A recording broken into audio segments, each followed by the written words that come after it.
स्वागत है V news Delhi में। हमारे चैनल को देखने से पहले सब्सक्राइब करें, बेल आइकॉन दबाएं। आज हम बात करेंगे हाथरस कांड की।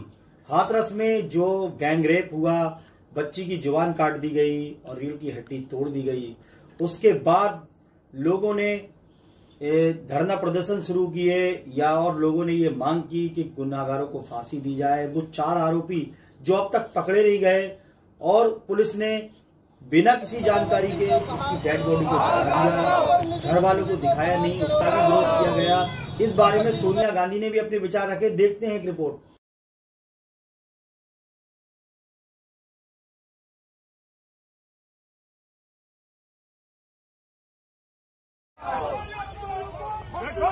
फांसी दो, फांसी दो, फांसी दो, फांसी दो, फांसी दो, फांसी दो, फांसी दो, फांसी दो, फांसी दो, फांसी दो, प्रधानमंत्री के सम्मान में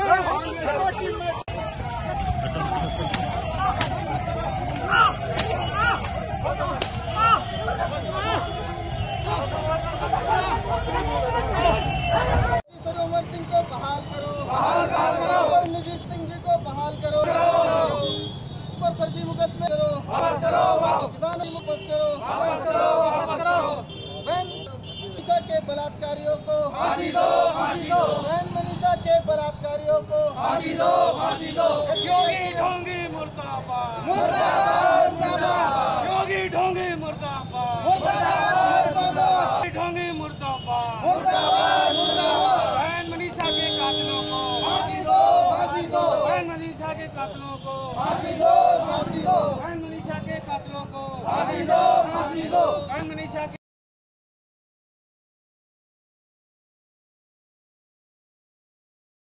इंतजार कर रही है। आगे एक सेकंड यहाँ आप लोग अरे पकड़े रहो, पकड़ो दे दो कैसे करके लगाऊंगा यार? ऐसे लाओ भाई लो। हाँ लगाओ, मेरी आईडी लगाओ, सब लगी हुई है, सब लगी हुई रोल। आज आपने जो कलेक्ट्रेट से जो ज्ञापन दिया देखिए भाइयों, यहाँ पर बताने वाली बात है, आप लोग पढ़े लिखे और उस वर्ग से आते हैं जो सबकी आवाज बनकर सरकार और सत्ता के दरवाजे तक वंचितों की आवाज को आप लोग पहुंचाते हैं। हो गए हैं कि आज हम लोग किस लिए आए हैं, बड़े दर्द है, लोग सबकी आवाज सरकार तक पहुंचाने का काम करते हैं। लोग किसान से अगर ये किस लिए आए हैं, सरकार के 3 बिल हैं, ये किसान विरोधी हैं, व्यापारी हितों के लिए ये तीनों बिल केंद्र की सरकार लेकर आई है। इन बिलों के विरोध में आए हैं कि ये तीनों बिल काल प्रभाव से सरकार वापस ले और किसान को आराम दिलाने का तो आपकी करेंगे है जी, इनको वापस किया जाना चाहिए। दूसरा, जो किसान की फसल समल होता है, जो हमें खिलाया जाता है सरकार के द्वारा, उसको केंद्र सरकार कानून बनाकर ये लेकर आए कि जो न्यूनतम समर्थन मूल्य होता है फसल का, उसकी 2 गुना कीमत किसान को अदा की जाएगी। एक मांग तो हमारी ये है। दूसरी मांग हमारी ये है कि जो स्वामीनाथन की रिपोर्ट, आयोग की रिपोर्ट 9 साल से सरकार के कचरे के डब्बे में पड़ी हुई है, किसान के हित की रिपोर्ट है, वो किसान के भलाई के लिए आई हुई है, उस रिपोर्ट को तुरंत लागू किया जाना चाहिए। हमारी ये मांग है। और ये जो बिल आए हैं, जिसमें है बिल नंबर 1 में कि कोई भी व्यक्ति जो आवश्यक चीज़ें हैं उनका कितना ही भी भंडारण कर सकता है।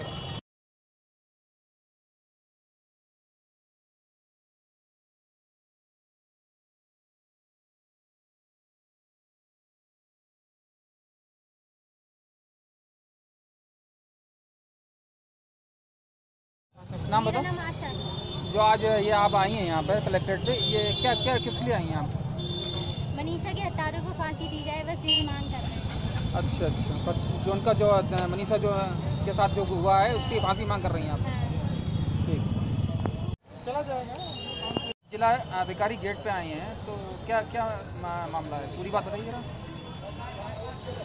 हाथरस में जो घटना घटी हमारी बहन मनीषा के साथ, पहले बलात्कारियों ने उसका बलात्कार किया, उसकी जुबान काट ली, उसकी गर्दन की हड्डी तोड़ दी, इलाज के दौरान उसकी मृत्यु हो गई, लेकिन अभी तक जो कार्रवाई होनी चाहिए थी वो कार्रवाई नहीं हुई। ऊपर से मृत्यु के बाद उसकी लाश को उसके परिवार को भी ना सौंपते हुए पुलिस प्रशासन ने गलत तरीके से उसे जला दिया। उनका पोस्टमार्टम नहीं करवाया गया। इसका ये मतलब है कि दोषियों को बचाने की कोशिश की जा रही है। भारतीय विद्यार्थी छात्रा प्रकोष्ठ और राष्ट्रीय पिछड़ा वर्ग मोर्चा के संयुक्त इस कार्यक्रम में हम मनीषा बहन के बलात्कारियों को फांसी की सजा हो ऐसी मांग करते हैं और उनके परिवार को 1 करोड़ की आर्थिक सहायता दी जाए। उस परिवार को सुरक्षा की दृष्टि से गांव से निकालकर शहर में सरकार द्वारा निर्मित मकान में उन्हें सुरक्षित वहाँ बसाया जाए और उस परिवार को सुरक्षा हेतु की दृष्टि से एक हथियार और उसका लाइसेंस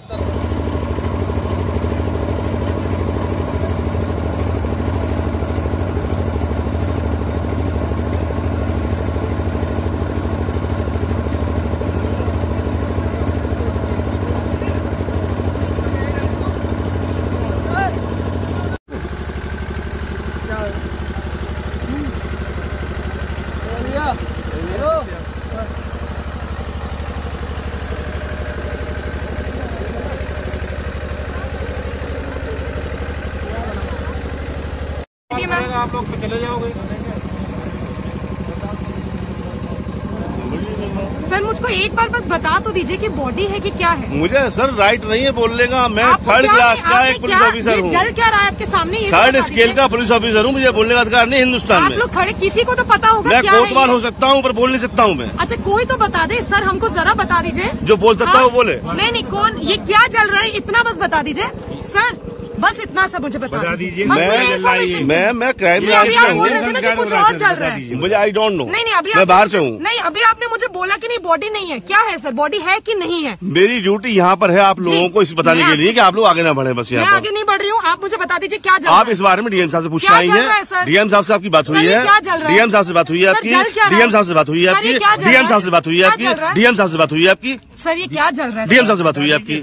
कितनी डीएम साहब से बात हुई है आपकी? नहीं बात नहीं सही है। सब लोग जो ड्यूटी है मैडम वही बोलूंगा मैं। मेरी भी ड्यूटी है। क्या चल रहा है? ड्यूटी आपकी बात डीएम साहब से हो चुकी है। डीएम साहब से बात हो चुकी है आपकी। डीएम साहब से बात हो चुकी है। डीएम साहब नहीं है। डीएम साहब यहाँ नहीं है। बात आपकी हो चुकी है डीएम साहब से। मेरी नहीं। कौन सी बात हो गई डीएम साहब से? आपकी हुई है। आप वहीं जा रहे हैं। कौन सी बात हो गई? मुझे आप ही लोगों ने बताया अभी। ये क्या चल रहा है? आप लोग यहाँ खड़े हैं सर, ये क्या चल रहा है मुझे बताइए। मुझे पता नहीं क्या हो रहा है। संजीव कुमार, मुझे पता नहीं है। मैं क्राइम ब्रांच में इंस्पेक्टर हूँ, ऑफिस में अटैच हूँ। मैं थाने में नहीं हूँ, मैं लॉ एंड ऑर्डर में लगाया गया हूँ। ग्राउंड पे खड़े क्या चल रहा है सर? मेरी ड्यूटी लगाई गई है, मेरी गाँव में ड्यूटी लगाई गई है। कोई लॉ एंड ऑर्डर खराब ना हो यहाँ पर। बस यहाँ पे कोई नहीं। मैं रिक्वेस्ट कर रहा हूँ, आप सुन लें मेरी बात एक बार।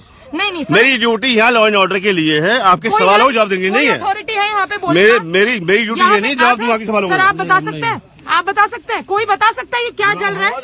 हाँ वो तो सर सब रिकॉर्ड हो रहा है। आप बिल्कुल टेंशन मत लें उस बात की। हाँ वो हम कर ही रहे हैं सर। सर ये जल क्या रहा है ये तो बता दीजिए हमको। बॉडी है कि क्या है ये भी पूछ लिए। घी में भाइयों और बहनों नमस्कार। आज देश के करोड़ों लोग दुख और गुस्से में हैं। हाथरस की मासूम लड़की के साथ जो हैवानियत की गई वो हमारे समाज पर एक कलंक है। मैं पूछना चाहती हूँ, क्या लड़की होना गुनाह है? क्या गरीब की लड़की होना अपराध है? उत्तर प्रदेश सरकार क्या कर रही थी? हफ्तों तक पीड़ित परिवार की न्याय की पुकार को सुना नहीं गया। पूरे मामले को दबाने की कोशिश की गई। समय पर बच्ची को सही इलाज नहीं दिया गया। आज एक बेटी हमारे बीच से चली गई। मैं कहना चाहती हूँ, हाथरस की निर्भया की मृत्यु नहीं हुई है, उसे मारा गया है एक निष्ठुर सरकार द्वारा, उसके प्रशासन द्वारा, उत्तर प्रदेश सरकार की उपेक्षा द्वारा। जब वह जिंदा थी उसकी सुनवाई नहीं हुई, उसकी रक्षा नहीं हुई। मृत्यु के बाद उसे अपने घर की मिट्टी और हल्दी भी नसीब नहीं होने दी। उसे उसके परिवार को सौंपा नहीं गया। एक रोती बिलखती माँ को अपनी बेटी को आखिरी बार विदा भी नहीं करने दिया गया। यह घोर पाप है। जोर जबरदस्ती करके लड़की की लाश जला दी गई। मरने के बाद भी इंसान की एक गरिमा होती है। हमारे हिंदू धर्म उसके बारे में भी कहता है, मगर उस बच्ची को अनाथों की तरह पुलिस की ताकत के जोर से जला दिया गया। ये कैसा न्याय है? ये कैसी सरकार है?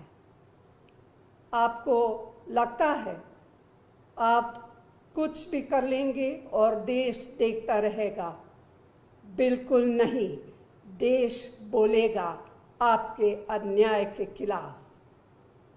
मैं कांग्रेस पार्टी की तरफ से हाथरस के पीड़ित परिवार की न्याय की मांग के साथ खड़ी हूँ। भारत सबका देश है। यहाँ सबको इज्जत की जिंदगी जीने का अधिकार है। संविधान ने हमें ये अधिकार दिया है। हम भाजपा को संविधान और देश को नहीं तोड़ने देंगे। जय हिंद।